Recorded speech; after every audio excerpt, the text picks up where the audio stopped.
Welcome back to Staples Center. Joe Morgan of Sporting News here with Sabrina Merchant. Interesting game here between the Clippers and the Rockets. Clippers end up dropping this one, 122-117. They fall to 21-9. Actually entered the half up 15. Very much a tale of two halves. Rockets go on a big run in the third quarter. Clippers go on a run in the fourth to bring it back up for them, but they still lose. What was the differences between the two halves for you? I thought the first thing that really stuck out to me was how much the ball was moving for the Clippers in the first half, their pace in the first half. I think that first half they went up, 69 to 40, 45 or something? Yeah. 54, sorry, 69 to 54 at halftime. That was about the best half of basketball I've seen them play this entire season. I agree. They looked perfectly clicking on all cylinders. The ball was moving, they were running. It was exactly how you would expect an idealized version of this Clippers team to look. And then in the second half, they just sort of got bogged down in those isolations, which most of the time they're talented enough to make that work because they have Kawhi Leonard, they have Paul George, they have Lou Williams, all outstanding offensive players in isolation. But it's harder against a team like Houston that switches. It's harder against a team with individual defenders like PJ Tucker, Who was great tonight. who is probably the only individual isolation defender that can stonewall Kawhi Leonard. Yeah.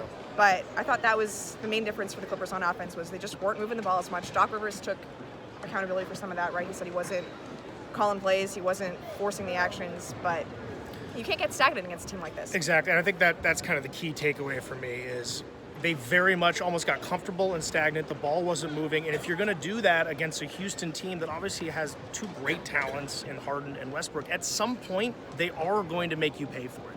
And Harden didn't have his best game. I think he had 28 tonight. But in that fourth quarter, he was able to put up some points and bring Houston back. And Westbrook, at the end of the day, look, I'm no Westbrook defender. I have no problem saying that his game drives me crazy at times. But tonight, I think he proved why he's a former MVP. He wasn't exactly incredibly efficient, but he still found a way to really put this team on their back. I thought he was wonderful tonight. Yeah, the thing about Westbrook is even though his shooting percentages aren't that efficient, he got to the line 12 times. Yeah. So that kind of helped makes up for any of those deficiencies in his shooting percentages. And I think the Clippers were so focused on game planning for Harden because of how much he scored against him in the past two times they've played this season. They kind of forgot about Westbrook, especially in transition. They were just letting him get right by them. And when you turn the ball over as often as the Clippers did and you let the Rockets get out and run, that is a recipe for disaster because that's what Westbrook likes doing best. That's what he brings to this Rockets team that they just didn't have last year. And Doc mentioned that post-game where he really said, I feel like we didn't plan enough for Russ. We do get so hung up on what Harden can do, and it's not just against the Clippers. I mean, this guy's averaging, 38? Yeah. It's so hard to not focus completely on Harden, and I do think Westbrook obviously found a way to kind of get his tonight. And I also thought Houston defensively was very handsy, a lot of tip balls, so I was very impressed with them. Something, though, that came of this game, again, is there is a rivalry here with the Clippers and the Rockets. They do not like each other. Not even a little. Lou Will gets tossed. Pat Bev gets a tee. He ends up getting a sixth foul. He gets thrown. He's out of the game. Him and Westbrook go at it a little bit. What in the world is up with this rivalry? Because I don't really quite understand it, but it happens every game. So I think the first thing was when Chris Paul got traded, and then you just create this entire collection of players who have played for both teams. Yep. And Chris Paul has a little bit of bad blood towards the old Lob City guys. There was that whole thing with the tunnels, a couple of years back when he first came back to Staples Center. And obviously Patrick Beverley and Montrezl Harrell and Lou Williams feel a little bit of a chip on their shoulder because they were just sort of sent out by Houston to acquire Chris Paul, which I don't want to adjudicate the parameters of that trade. They should have been sent out to get Chris Paul.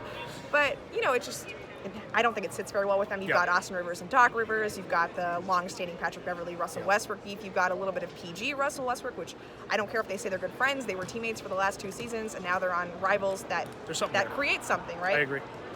And then you just have bunch of guys who play really, really hard, and that's what the Clippers pride themselves on. That's what PJ Tucker prides himself on.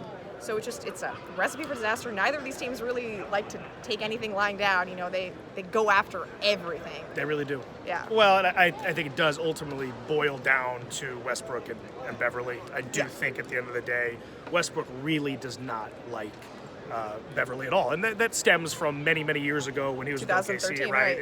But you can feel it when you walk into the arena. I mean, everybody in the media basically was saying something's probably going to happen today. But it's a regular season game in December, but it does make it a lot of fun. I think Doc mentioned this though. Clippers lost their composure. Second time this season that's happened against Houston where they've gotten multiple ejections in that fourth quarter, and the second time Austin Rivers has been just calling for people to get thrown out. You can't have Lou Will get thrown out in that fourth quarter in that situation. They need him very badly, and I thought the losing of the composure was pretty much the reason why they ended up losing this game. And obviously, look, you give up a big lead, you don't play well in the third. That plays into it, of course, but to lose your composure in that spot, I do think was a bit unacceptable. Absolutely, and when they're relying on isolation scoring as heavily as they were, to Yeah. lose Lou Williams just makes it so much harder to generate any offense. Well, in talking about the isolation, definitely was stagnant at the end of the game. Kawhi was not his best tonight. PG had a really nice game. What did he have tonight? 12 of 23 Yeah. for 34 points. PG was great. I will say one thing that I do love watching with the Clippers is if one guy is off, you can almost tell that either PG or Kawhi, they kind of decide it's now my night. I thought PG did that. I thought he was magnificent. But Kawhi, I think he did struggle. Yeah, and I don't think PG got the ball nearly enough at the end of the game, Yeah. and that's why they struggled scoring. That's why they turned the ball over a little bit too much. And Well, let me ask you this, actually. I'm curious because something I've been starting to notice is Kawhi has been much more ISO heavy as of late. Is this something that will be a problem with the Clippers moving forward with the lack of ball movement that we've seen when he has the ball in his hand, or is this not something that concerns you all that much? I don't think it's going to Okay. be a problem. I just think once the Clippers get more practice time, they get more familiar with their offensive system, it'll all sort of resolve itself out. You're positive. I like that. Hey, Jovan Buha. Joe Morgan here from Staples Center with Sabrina Merchant. Clippers lose, honestly, in my opinion, a pretty bad game. And a 14-game home winning streak. Wow.